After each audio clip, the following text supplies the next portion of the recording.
I guess the stoplight's telling people that are out in the hurricane to go to hell. It says go straight down.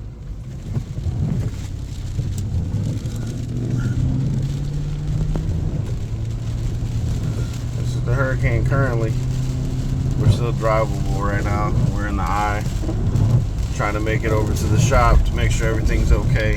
So y'all pray for me. I'm headed over to the shop, make sure all the cars are good, make sure all the stuff's off the ground that's important. Y'all pray for Texas. This flooding is crazy out here.